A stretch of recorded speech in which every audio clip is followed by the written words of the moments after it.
Yes, kanonye mbifurize umugoroba mwiza, umugoroba umugisha, kuri twumva amasaha ya umugoroba umugisha, kuri twumva amasaha yo kugicamunsi. Turagarutse rero muri ano masaha y'umugoroba, tugarutse mu makuru y'umiriro.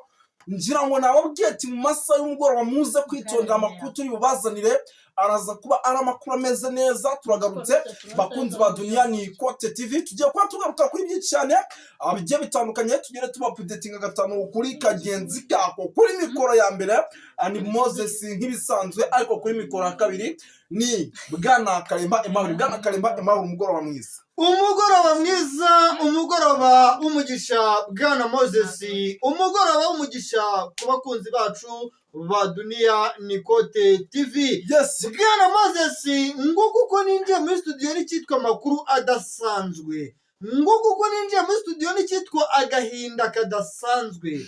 Mana yanjye ibikomeje kubera mu Bujumbura, mana yanjye ibikomeje kubera mu Kirundo, mana yanjye Bwana Moses, ibikomeje kubera mu Kibira. Ishyaka rya CNDD-FDD byamaze gucirwamo ibyiciro bitatu, noneho byamaze no gusinyirwa n'uwitwa Evariste Ndayishimiye nabo bafatanyije. Ariko nyuma y'uko iyi myanzuro imaze gufatwa n'uwitwa Evariste Ndayishimiye, Bwana Moses, abaturage batuye muri korine zirenga 6 mu gihugu cy'u Burundi bamaze kwemeza yuko ibintu batari byihanganira. Yes, birumvikana gatanu kuri kagenzi kako. Tugiye kuba tubyinjiramo by'umwihariko muri ano masaha y'umugoroba, tubapudetinga tubabwira uko situation ihagaze.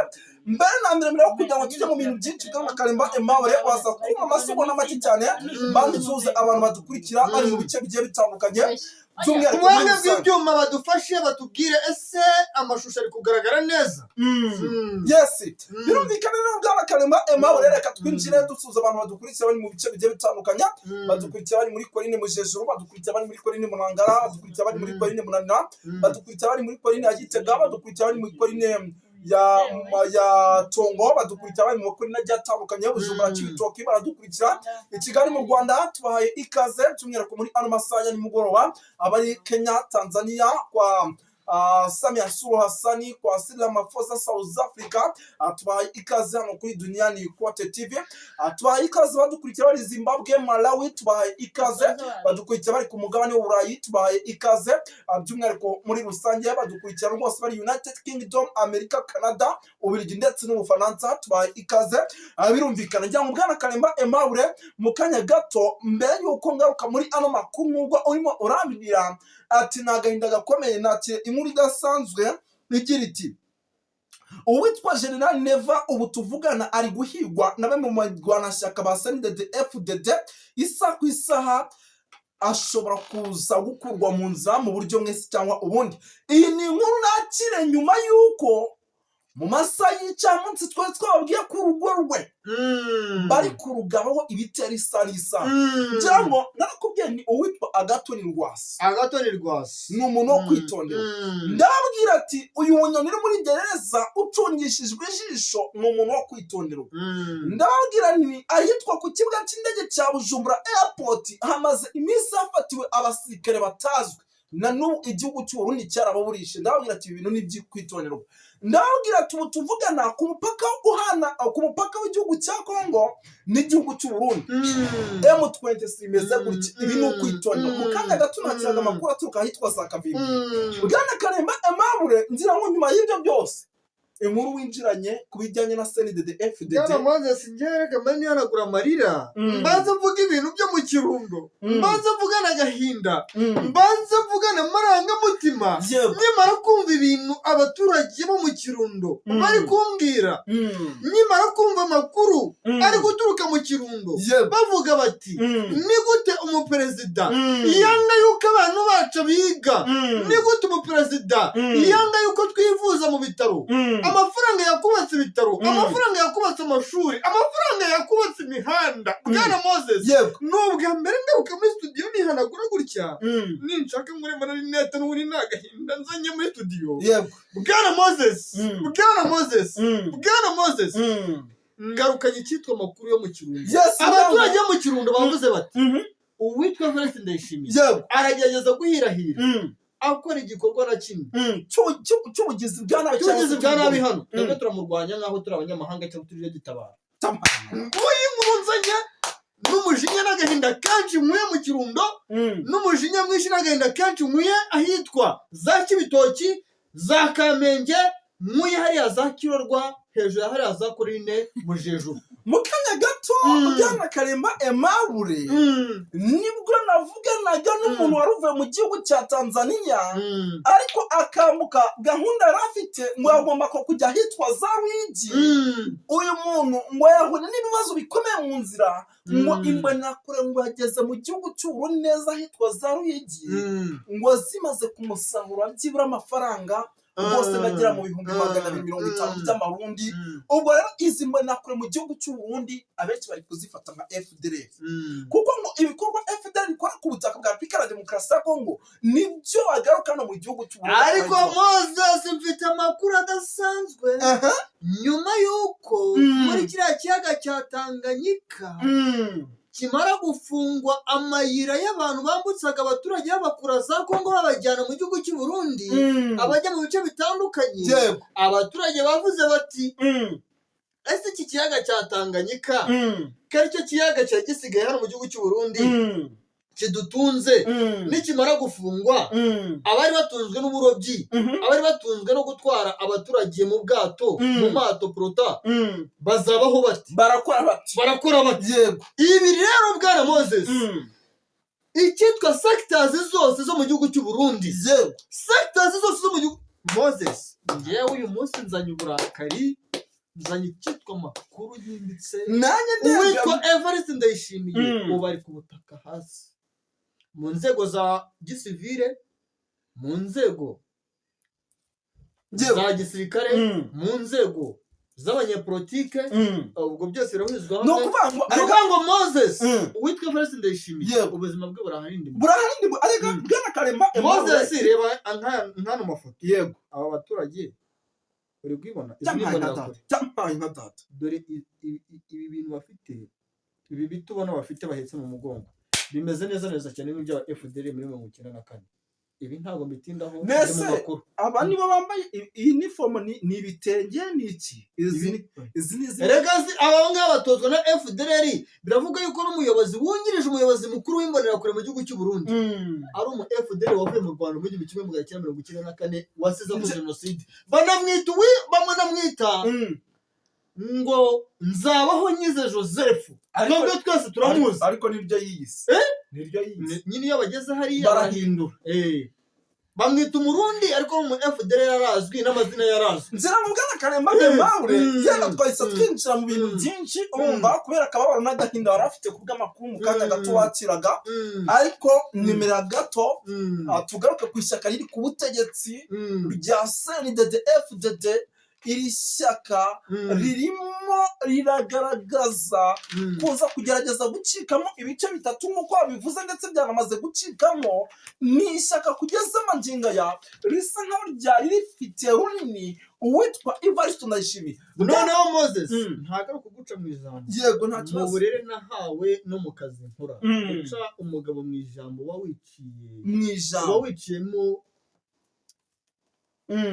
icy'ingenzi umugabo mu ijambo wawiciyemo icy'ingenzi cyangwa se wawiyambuye ubuzima ibyo bintu ndi kukubwira biri kuvuga yuko impamvu eshatu zatumye ishyaka rya CNDD FDD ricikamo ibyiciro bitatu yego hari uruhande rushyigikiye Evariste Ndayishimiye urushyigikiye imbonerakure yego uruhagaze hagati urutemera ahubwo ushaka no gusanga n'ibyiciro birenga 10 uretse ko babikubiramo hagati bakabigira ibyo bakavuga ko bakadorogosha na wace n'iki ibyo ntabwo twabitindaho ariko byanga bikunda igihugu cy'u Burundi Moses uretse kugisengera naho ubundi kiraharindimuka ngira ngo mu kanya gato hari umutaramu twaganiraga Bwana Karemba Aimable ni umutaramu waruri ahitwa Gitega ariko yambwiye yuko akazi ke ka buri munsi akunze kugakorera mu mujyi wa Bujumbura iyi Gitega rero ikaba ari kamwe mu duce